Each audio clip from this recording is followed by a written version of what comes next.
ஹாய்மா, எல்லோரும் நல்லா இருக்கீங்களா? இன்றைக்கி நம்ம வீடியோவில் என்ன பார்க்க போகிறோம்னா, எங்கள் ஊரில் இன்றைக்கி காலையிலேயே மழை பெய்ய ஆரம்பிச்சிருச்சுங்க. லேசாக தூறல் தான். நேற்றெல்லாம் பார்த்திங்கன்னா மோடமாகவே இருந்துச்சு. இன்றைக்கி காலையில் எந்திரிக்கும் போதே பார்த்திங்கன்னா 6 மணிக்கேவும் தூறல் போட்டுக்கிட்டே இருந்துச்சு. லேசாக பெரிய மழையில் இல்லை, லேசாக தான் தூறல் போடுது. வாங்க உங்களுக்கும் காமிக்கிறேன். உங்கள் ஊரில் மழையா என்னன்னு மறக்காமல் கமெண்ட் பாக்ஸில் கமெண்ட் பண்ணுங்கள். ஏன்னா இன்றைக்கி காலையில் லேட்டாக தான் எழுந்திரிச்சோம். சின்ன தம்பிக்கு, எனக்கு, மாமாவுக்கு எல்லாருமே உடம்பு முடியல. அதனால் 6 மணிக்கு எந்திரிச்சிட்டு மறுபடியும் தூங்கியாச்சுங்க. இப்போ தான் எந்திரிச்சேன். சரி நேரம் ஆயிடுச்சுல்ல அப்படின்றதுக்காண்டி சரி தூறல் போடுது உங்கள்கிட்ட காமிக்கலாம் அப்படின்றதுக்காண்டி தான் இப்போ வீடியோ எடுத்துக்கிட்டு இருக்கேன். வாங்க பார்க்கலாம்.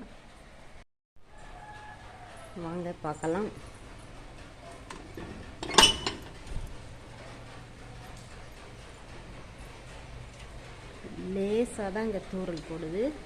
பெரிய மழையில் லேசாக தான் தூறல் போடுது. உங்கள் ஊரில் மழையா என்னன்னு சொல்லுங்கள். சவுண்டு கேட்குதா அவங்களுக்கு? இந்த தகரத்தில் தூறல் போடுற சவுண்டு கேட்கும், சொட்டு சொட்டுன்னு. பாருங்கள், அமைதியாக இருக்குது. எங்கள் தெருவேவும் இந்த மாதிரி தான் இங்கே இருக்கும். எப்பயுமேவும் கஜகஜன்னு இருக்காது. எப்பயும் அமைதியாக தான் இருக்கும்.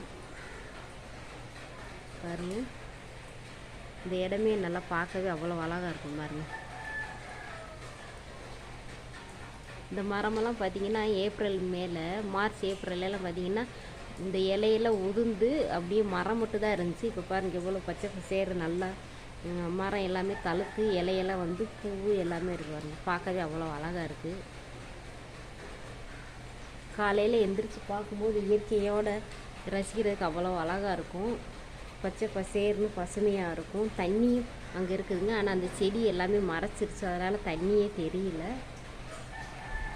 காலையில் எந்திரிச்சு வந்து ஒரு 10 நிமிஷம் வீட்டு முன்னாடி இங்கே சேர் போட்டு உட்காந்து அமைதியாக இயற்கையை ரசிக்கிட்டு இருக்கிறதுக்கு அவ்வளோ அழகாக இருக்கும். யாருக்கெல்லாம் இந்த மாதிரி இருக்குன்னு மறக்காமல் கமெண்ட் பாக்ஸில் கமெண்ட் பண்ணுங்கள். இங்கே பார்த்தீங்கன்னா அந்த ஒரு கிண்ணம் மாதிரி தெரியுதுங்களா, அங்கே தான் பைரவர் வந்து அந்த வீட்டில் கட்டி வச்சுருப்பாங்க. இப்போது மழை பெய்கிறனால வேறு இடத்துல கட்டியிருக்காங்க. அவ்வளோக்கு பெரிய பைரவராக இருப்பார். காலையில் எந்திரிச்சு வந்து பைரவரை பார்த்தாலும் அவ்வளோ நல்லாயிருக்கும். பாருங்க, சூப்பராக இருக்குது. பாருங்கள்,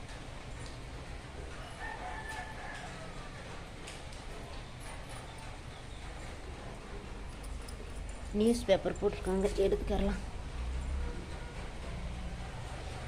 மழை பாருங்கள், பெரிய மழையெல்லாம் பெஞ்சால் இது ஃபுல்லாக தண்ணியாக ஆயிரும். கோலம் எல்லாமே நனைஞ்சிரும். இப்போ லேசாக தூறல் போடுறனால அந்த மாதிரி இல்லை. நேற்று தான் தள்ளி விட்டேன் சுத்தமாக. பரவாயில்ல, மழை பெய்யட்டும். மழை பெஞ்சால் தான் நல்லாயிருக்கும். வீடியோ பிடிச்சிருந்துச்சுன்னா லைக்கு, ஷேர், கமெண்ட் பண்ணுங்கள். பாருங்கள் எவ்வளோ அழகாக இருக்குன்னு. யாருக்கெல்லாம் வீட்டு பக்கத்தில் இந்த மாதிரி குளம், ஏரி இதெல்லாம் இருக்குதுன்னு மறக்காமல் கமெண்ட் பாக்ஸில் கமெண்ட் பண்ணுங்கள். அந்த மரத்தில் பாருங்கள், பூ அப்படியே நல்லா பளிச்சுன்னு பிரைட்டாக நல்லாயிருக்கும். வீடியோவில் எப்படி தெரியுதுன்னு தெரியல, ஆனால் நேரில் பார்க்குறதுக்கு நல்லாயிருக்கும் அழகாக. பாருங்கள், வீட்டு முன்னாடி எதுக்க வேறு மரம் இருக்குது அந்த பெரிய வீட்டில். இங்கே வந்து காக்கா, குருவி, மைனா எல்லாமே வந்து உட்காந்து சவுண்டு விட்டுக்கிட்டு இருப்பாங்க. இன்றைக்கி மழை பெஞ்சனால தான் காக்கா எதுவுமே சவுண்டு விடலாங்க. இல்லைன்னா எல்லாமே நல்லா பறவைகள் சவுண்டு எல்லாமே கேட்கும். காலையில், சாயந்தரம், மதியம் இந்த மாதிரி எப்பயுமே சவுண்டு சத்தம் கேட்டுக்கிட்டே தான் இருக்கும்.